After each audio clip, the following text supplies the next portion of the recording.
সুন্দরবন পৃথিবীর বৃহত্তম ম্যানগ্রোভ বনাঞ্চল। গঙ্গা ব্রহ্মপুত্র বিধৌত বদ্বীপে এটি বাংলাদেশ ও ভারতের প্রায় 10,000 বর্গ কিলোমিটার জুড়ে বিস্তৃত। এই বনটি অসংখ্য দ্বীপের সমন্বয়ে গঠিত, যার জোয়ার ভাটার প্রভাবে থাকা অসংখ্য নদী ও খাল দ্বারা বিভক্ত। এই বনাঞ্চল একটি প্রাকৃতিকভাবে অসংখ্য প্রাণী জাতির আবাসস্থল।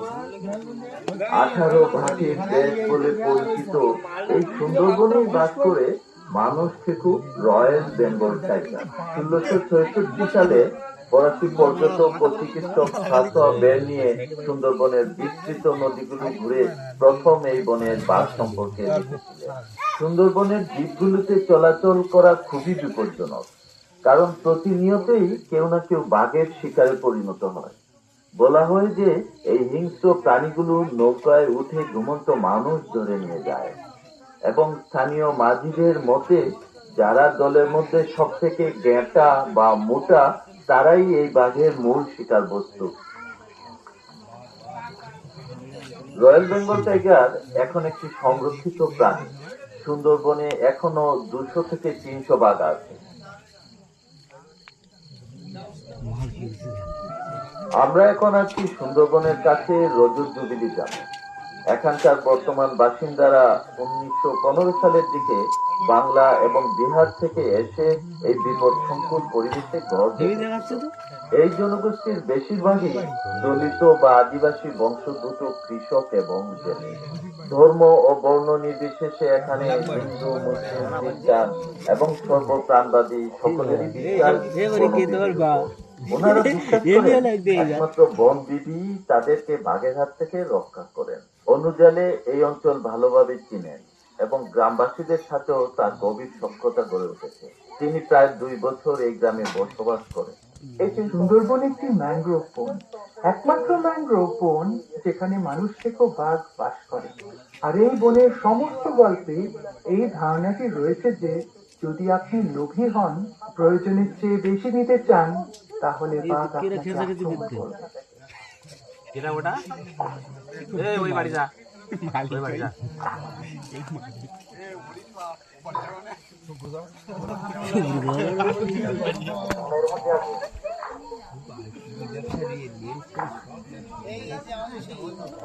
আমরা এই জঙ্গলে বাঘ ধরি তো, বাঘের তো উপদ্রব খুব। বাঘ সুন্দরবনের রয়্যাল বেঙ্গল টাইগার এবং বনদেবীর পূজা করি ওই বাঘের ভয় কাটানোর জন্য আর কি। ওই আমরা মা বনদেবী ডাকি যাতে বাঘ আক্রমণ না করতে পারে, বিশ্বাস।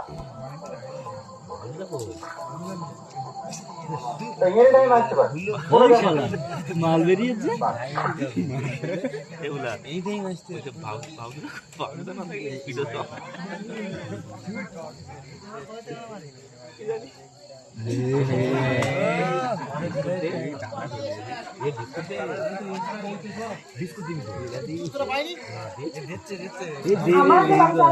আমাদের বাড়িতে এসেছিল দুবার করে আসে, দুবার অনেক বাড়ি এসেছে। তার মধ্যে আমাদের বাড়ি থেকে 2টো কুকুর নিয়ে গেছে। সেই 3-4 দিনের মধ্যে না আমি না ঘুম করতে পেরেছিলাম আর না খেতে পেরেছিলাম, আর খুব কান্না পাচ্ছিল।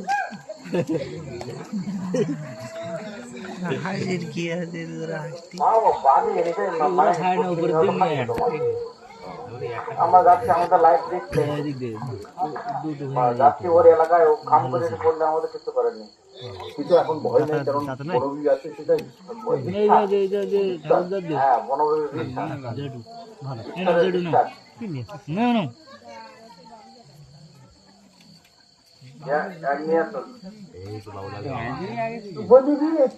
বনবিবি এই সুন্দরবনের অঞ্চলে একজন শক্তিশালী সত্তা। তিনি হিন্দুদের কাছে দেবী, আবার মুসলমানদের কাছেও সম্মানিত। আজকাল কখনো কখনো বনচণ্ডী বা বনদুর্গা নামেও ডাকা হয়। তাকে সম্মান জানানোর জন্য পাঠ করা হয় বনবিবির জোহরানামা, যার অর্থ বনবিবির গৌরব। বনবিবির জোহরানামার গল্পে আল্লাহ নিজেই বনবিবিকে পাঠিয়েছিলেন যাতে তিনি মানুষ থেকে ও বাঘের হাত থেকে মানুষকে রক্ষা করেন। তাই এই সত্তা, এই মহাশক্তি মানুষ ভক্ষণকারী বাঘের হাত থেকে মানুষকে রক্ষা করার জন্য কাজ করেন।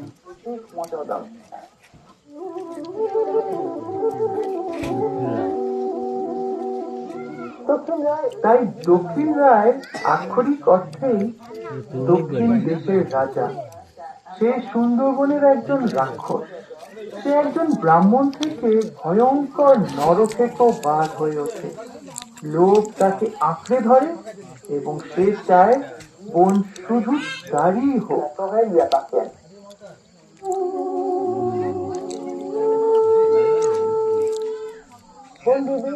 বনবিবি হলেন এক ঐশ্বরিক শক্তি, যাকে আল্লাহ মানুষের প্রতি তার করুণায় প্রেরণ করেছেন। এই মানুষকে বাঘ দক্ষিণ রায়কে কিছু শিক্ষা দেওয়ার জন্য। আমরা আসলে জানি না তিনি কোথা থেকে এসেছেন, তবে তিনি ইব্রাহিম আর দুলাই দিদির কন্যা। শিশুকাল থেকেই পিতামাতাহীন বনবিবি বেড়ে ওঠেন এক হরিণের কাছে। এই হরিণেকেই সে তার মা বলে মনে করেন এবং তিনি ওনার দ্বারা জঙ্গলে লালিত পালিত হন। তাই সে বনেই বেড়ে ওঠেন। একদিন আল্লাহ তার কাছে এসে বলেন, তোমাকে 18 ভাটির দেশে যেতে হবে। দক্ষিণ রায় আর মানুষের মধ্যে এক মীমাংসা আনতে হবে, কারণ দক্ষিণ রায়ের হাতে নিহত মানুষের প্রতি আল্লাহর করুণা হলো। তাই তিনি বনবিবিকে সুন্দরবনে পাঠালেন দক্ষিণ রায়কে এক উচিত শিক্ষা দেওয়ার জন্য এবং বাঘ ও মানুষের মধ্যে এক ধরনের বোঝাপড়া আনার জন্য।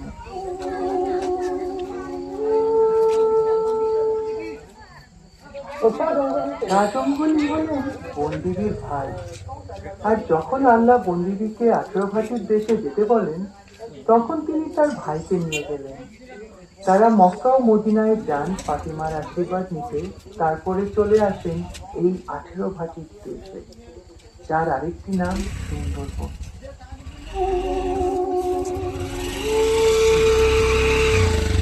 দুঃখের অর্থ দুঃখ। দুঃখে তার বাবাকে বাঘের কবলে হারিয়েছে। বিধবা মাকে সাহায্য করার জন্য সে তার কাকা ধনার সাথে মধু সংগ্রহের জন্য বনে যেতে রাজি হয়।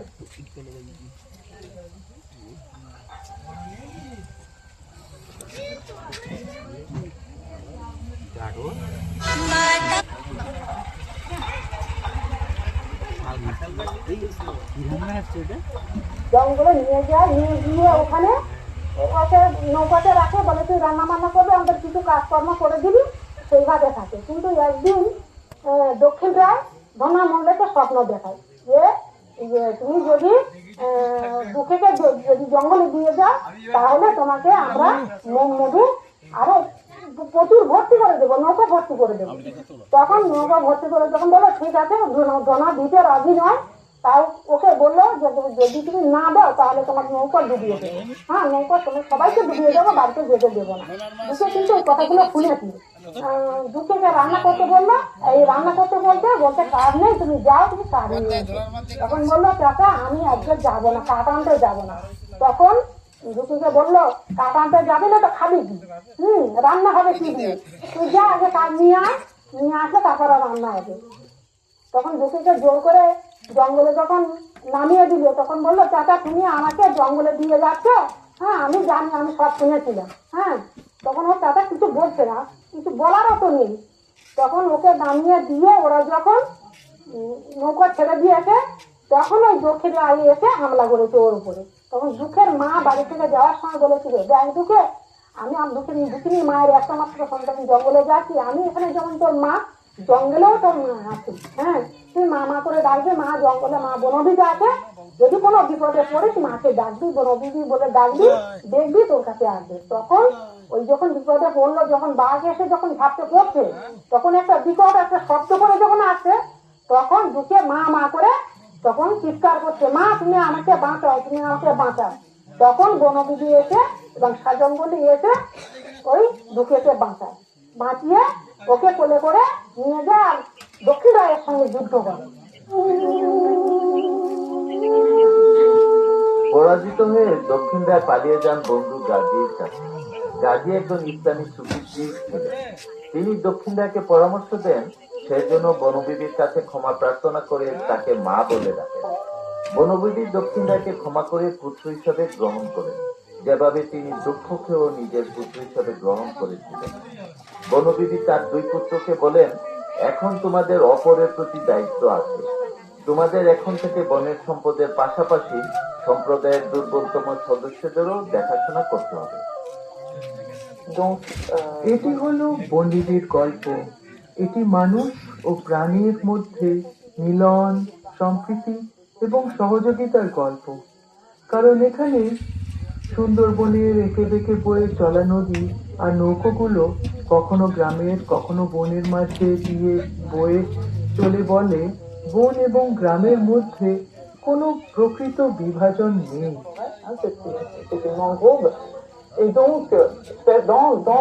বনবিবির গল্পটি খুব বেশি পুরনো নয়। এটি ঊনবিংশ শতাব্দীর শেষের দিকে প্রকাশিত হয়েছিল। বিভিন্ন উৎস থেকে জানা যায় যে আব্দুর রহিম অথবা মোহাম্মদ ফাতের নামে একজন লেখক বনবিবির জহুরানামা লিখেছিলেন। এটি বেশ আকর্ষণীয় গল্প, কারণ এটি শুরু হয় আল্লাহর নামে এবং মানুষের প্রতি তার করুণা, কিভাবে এক লোভী বাঘের কবল থেকে বাঁচাবার জন্য কিছু করতে চেয়েছিলেন।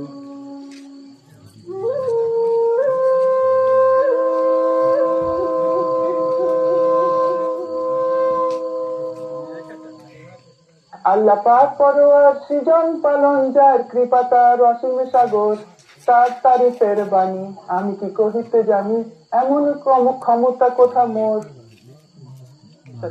পুরো বই জুড়েই এইভাবে বনবিবির বন্দনা চলতে থাকে। এই কথাগুলোকে এইভাবে সুর করে পড়তে হয়।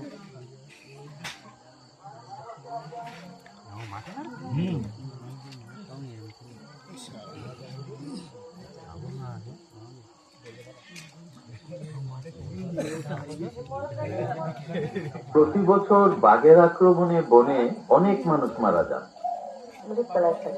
যারা বেঁচে থাকে তারা হয়ে যান বাউলে, বাঘের সাথে কথা বলতে পারে। বললে তো আমার ভয় করে।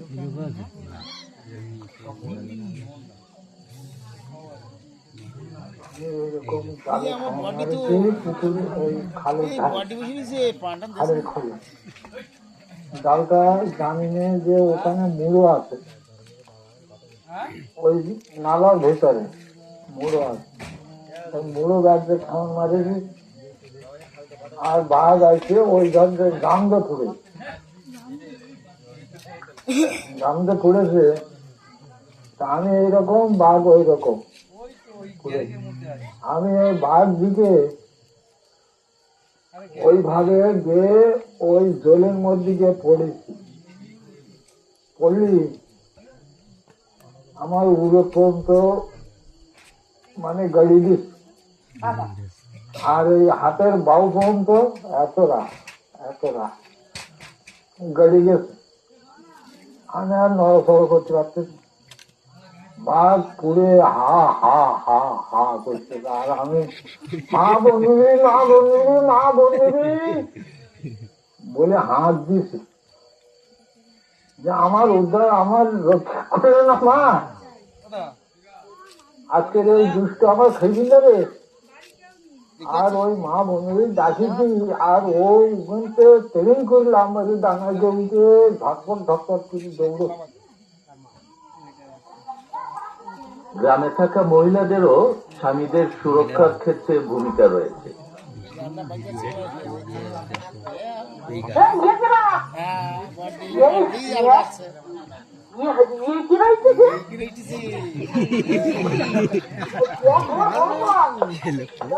এবার যারা জঙ্গলে যাবে যারা জঙ্গলে যাবে, কাঁকড়া ধরতে যাবে, যারা মধু কাটতে যাবে, মধু কাটতে যাবে, মধু কাটতে গেলে না বাড়ির মেয়েরা ওরা কিন্তু ভোরবেলা উঠে রান্না করে নেবে, মানে বেলা ওঠার পরে আর রান্না করতে পারবে না, ধোঁয়া জ্বালাতে পারবে না। আর যে কদিন জঙ্গলে থাকবে তারা মাথায় তেলও দেবে না, মাথা আঁচড়া দেবো না, সিঁদুরও পড়বে না। বেশি না আর ঘটনা না দেবো গরু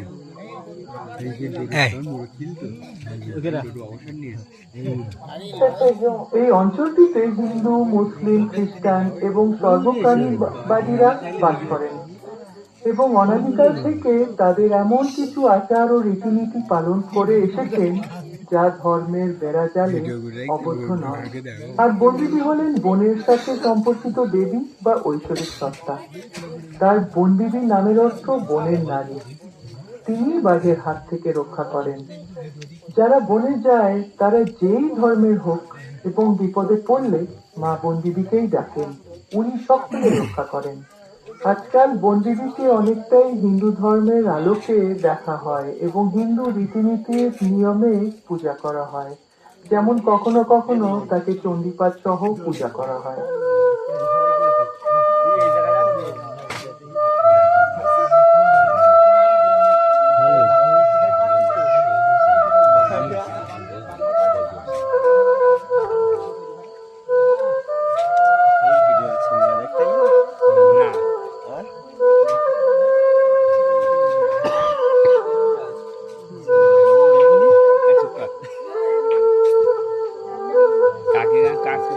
এই যে আমরা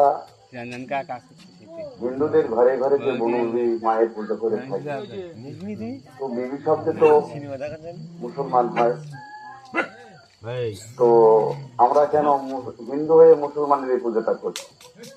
এর একটা গুড়ো রহস্য রয়েই গেছে। সেটা হচ্ছে যে যিনি বনবিবি তিনি হচ্ছেন আমাদের হিন্দু ধর্মের মধ্যে তিনি লক্ষ্মী, এবং যিনি বসে আছেন জঙ্গলি উনি হচ্ছেন নারায়ণ। আর আমরা যাকে দেখছি গাজী সাহেব বলছি মুসলমান ভাষায়, উনি গাজী সাহেব মুসলমানি ভাষায়, কিন্তু হিন্দু ধর্মের মধ্যে হচ্ছেন উনি শিব।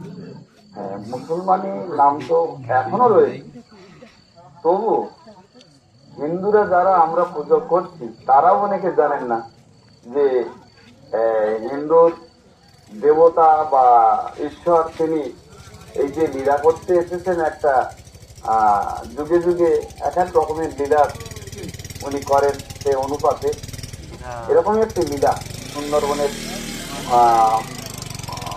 মুখে এসে সেই লীলাটা উনি বললেন।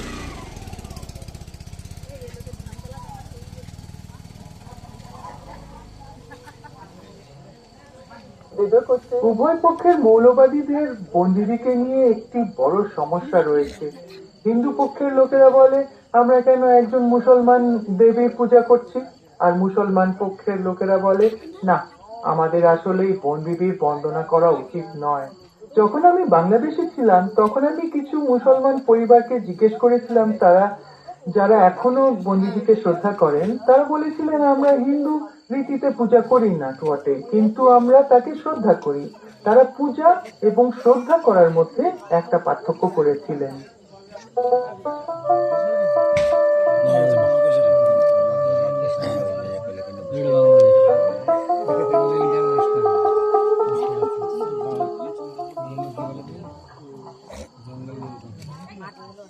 বাংলাদেশ রাজহাঁস এই কালু বাংলাদেশের লোক নাকি?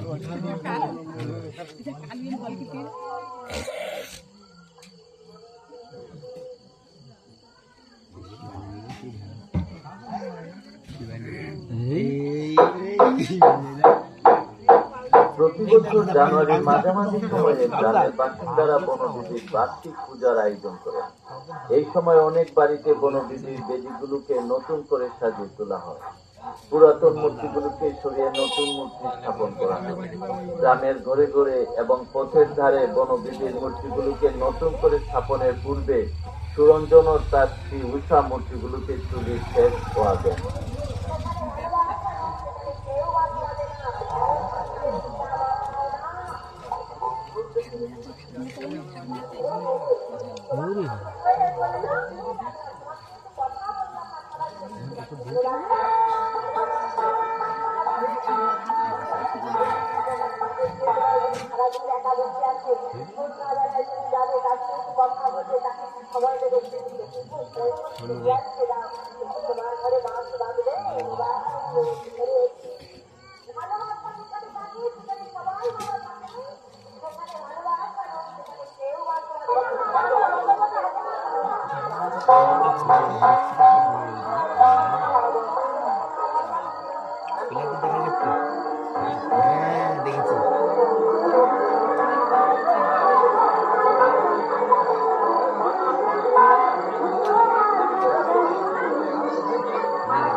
প্রতিবার বুঝেও তো দেবো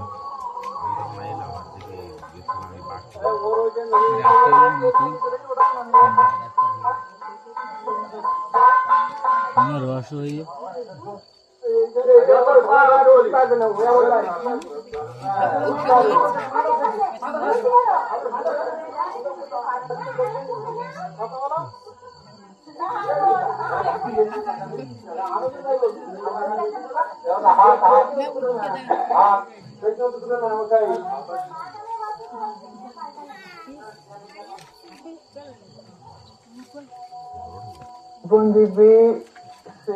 বনবিবি হলেন এমন একজন ঐশ্বরিক সত্তা যাকে আমি শ্রদ্ধা করি।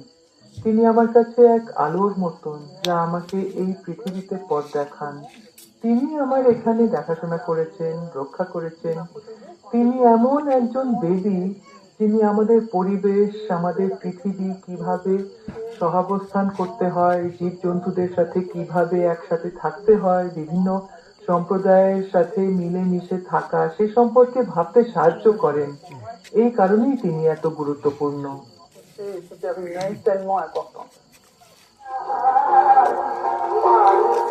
মা বন্দিতির এই উদযাপন সন্ধ্যাবেলায় মুখর হয়ে উঠে গ্রামের সকল বাসিন্দাদের উপস্থিতিতে।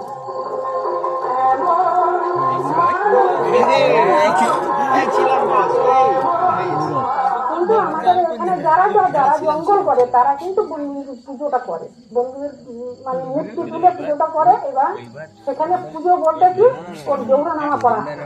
হ্যাঁ, জৌরনামাটা পড়া হয় প্রত্যেক বছর। আর আমি সেখানে কিন্তু পার্টিসিপেট করি এবং আমি পড়ি। হ্যাঁ, আর যারা জঙ্গলে যায় তারাও বিশ্বাস করে, মাকে বিশ্বাস করে যে এই জৌরনামা যদি আমরা পড়ি এবং পুজোটা দিই তাহলে আমরা সারা বছরে ভালো থাকতে পারি।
জমরা জড়িয়ে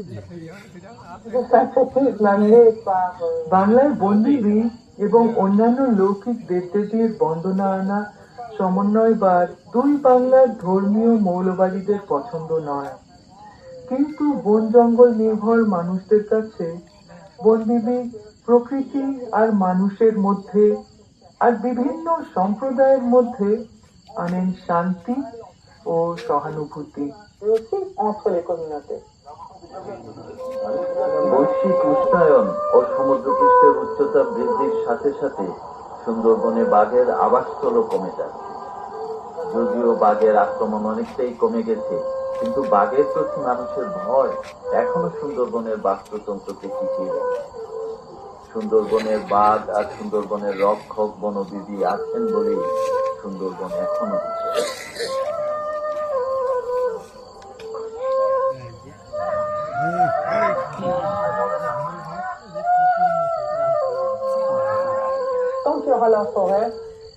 যতদিন সুন্দরবন থাকবে ততদিন মা বনবিবি থাকবে।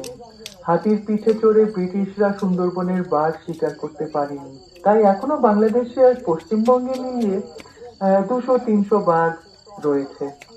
গ্রামের বাসিন্দারা সকলেই আশা করেন সুন্দরবন থেকে বাঘ যেন হারিয়ে না যায়। প্রয়োজনের জন্য অনেক সময়ই বনে যেতে হয় এবং তখন মা বনবিবির ভরসা। আমাদের আশা সুন্দরবনের বাঘের সাথে সাথে তিনিও আমাদের মাঝে থেকে যাবেন, অন্তত আমি এই আশা করি।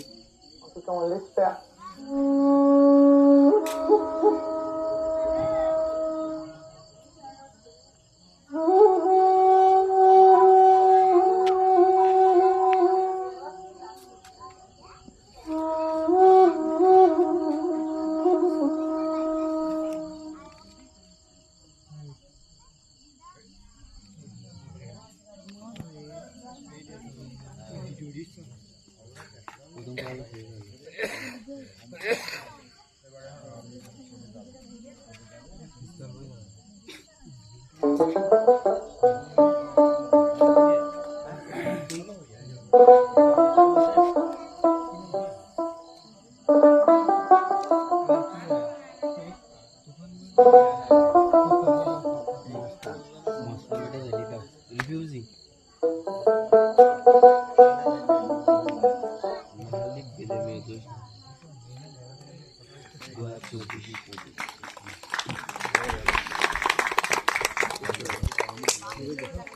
No,